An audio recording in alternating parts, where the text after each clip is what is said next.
Hello साथियों, मैं रवि वर्मा एक बार पुनः आप सभी का अपने YouTube चैनल पर स्वागत करता हूँ। मेरा जो लेक्चर चल रहा था या जो लेसन चल रहा था, इसमें जो मेरा नेक्स्ट टॉपिक है वो है संधारित्र में प्लेटों के बीच वैद्युत क्षेत्र में ऊर्जा घनत्व। ठीक है, तो समझने का प्रयास करना है कि समांतर संधारित्र में प्लेटों के बीच वैद्युत क्षेत्र ऊर्जा घनत्व का मतलब क्या होता है।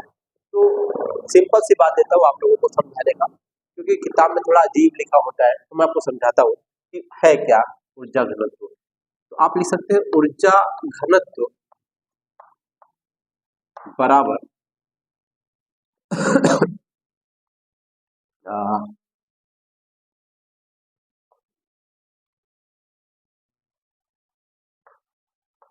ऊर्जा बटे आयतन। एक सेकंड वेट करिएगा।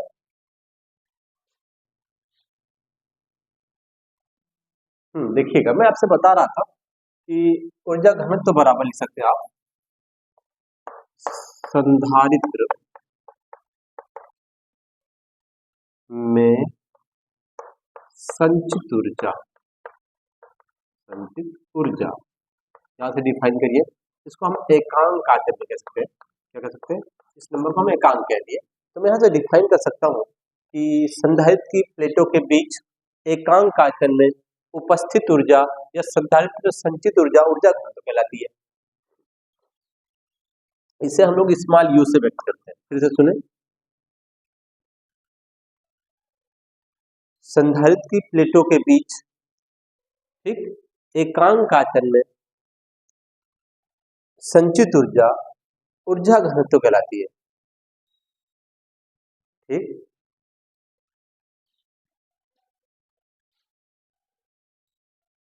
हाँ देखिएगा, मैं आपको ये नोट डाउन करके देखता हूँ लिखना कैसा आप लोगों को। जैसे मैंने बताया वैसा लिख देना आप लोगों को, तो नोट कर लीजिएगा। संधारित्र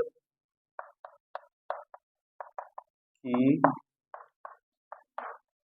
प्लेटों के बीच एकांक आयतन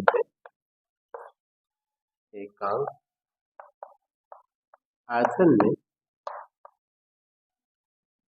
संचित ऊर्जा ऊर्जा घनत्व कहलाता है। ऊर्जा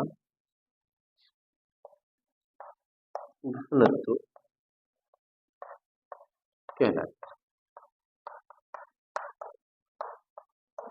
आगे लिखे, इससे स्मॉल यू से व्यक्त करते हैं। इससे स्मॉल यू से व्यक्त करते हैं।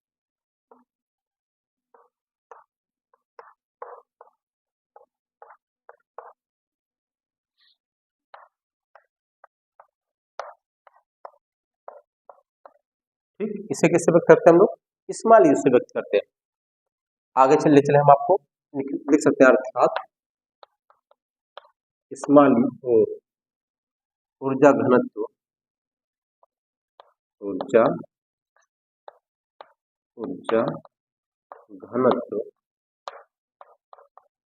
बराबर,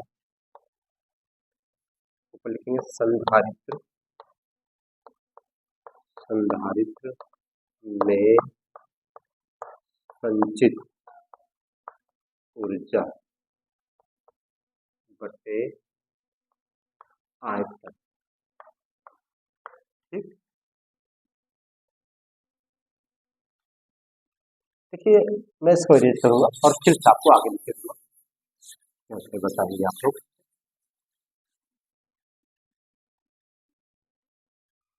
यू बराबर आप लिख सकते हैं, इसको इस वाले से बताते हैं। संधारित्र में संचित ऊर्जा का जो वैल्यू आती है, आप लोगों ने पढ़ा होगा हाफ CV स्क्वायर पढ़ा है। और जो आयतन होगा, जैसे मैं आपको संधारित्र की प्लेट बता दूं कि इसकी प्लेट का एरिया A है और इसकी डिस्टेंस D है, तो आप कहेंगे सर जो इसका आयतन होगा वो इसके और इसके गुणनफल के बराबर होगा। अर्थात एरिया को आप लंबाई गुणे चौड़ाई कह सकते हैं और इसको ऊंचाई कह सकते हैं, तो ये कुल मिला के आयतन हो जाएगा। आयतन को हम लिख सकते हैं A इंटू डी। ठीक ठीक, तो देखिएगा यहाँ से अब आपको जो सी और वी दिख रहा है, ठीक है, कुछ करना नहीं है, उसको ए और डी के फॉर्म में लेके आना है, ठीक है। तो मैं आपको समझाता हूँ कैसे निकाल सकते हैं आगे की वैल्यू। देखिए, यदि संधारित्र संधारित्र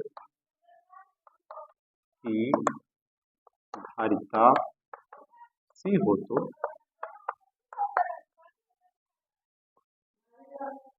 सी इक्वल टू के एप्सिलॉन 0 ए अपॉन डी।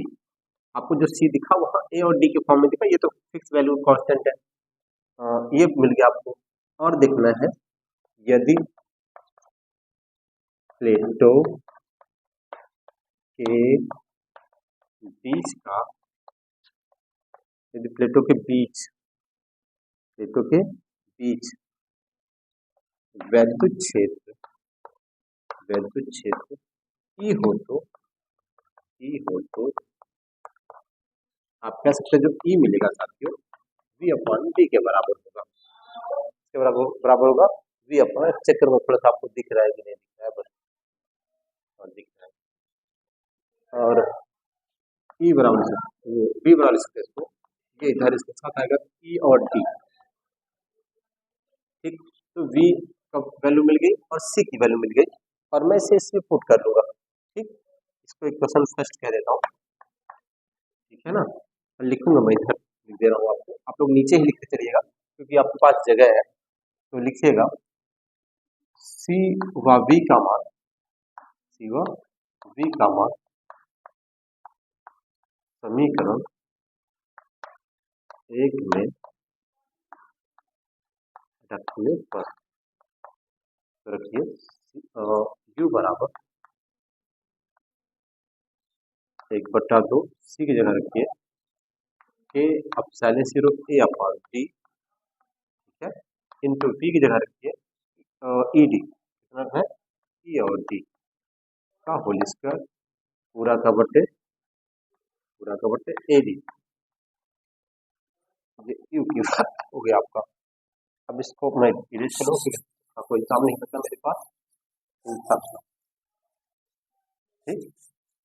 इसको मैं लिखूंगा आपका समझाने के लिए, u बराबर ये जो भाग में है इसके नीचे मैं 1 लगा देता हूँ, ठीक, उसको लट लूंगा। तो 1/2 के एप्सिलॉन 0 ए अपॉन डी, ठीक, इनटू ये वाला दिख रहा आपको, ये पहले ये वाला ई स्क्वायर डी स्क्वायर। अब ये भाग से गुणा में आएगा जो नीचे आपको दिख रहा है, तो इसको हम भाग से गुणा में तो 1/AD हो जाएगा, ठीक है। पहले ए से ए कैंसिल हो गया, के एप्सिलॉन 0 और डी का गुणा डी स्क्वायर हो गया, और ऊपर ई स्क्वायर बच गया, ऊपर ई स्क्वायर डी स्क्वायर बच गया, ठीक। नीचे ओनली डी स्क्वायर बचा है, डी स्क्वायर से डी स्क्वायर कैंसिल हो जाएगा, ठीक। तो u बराबर आपको मिलेगा 1/2 के एप्सिलॉन 0 ई स्क्वायर निर्वात के लिए के बराबर 1, तो आपको u बराबर मिल जाएगा 1/2 एप्सिलॉन 0 इंटू ई स्क्वायर, ये आपको मिला, एक ये मिला, ठीक। ये रहा आपका ऊर्जा घनत्व, ठीक साथियों। जो समझ ना आया हो आप इसे कमेंट बॉक्स में कमेंट करें, मैं आपको इसको बताने का पुनः प्रयास करूंगा। मैंने कोशिश की है, आपको मेरी बात पूर्णतः समझ आए। Thank you.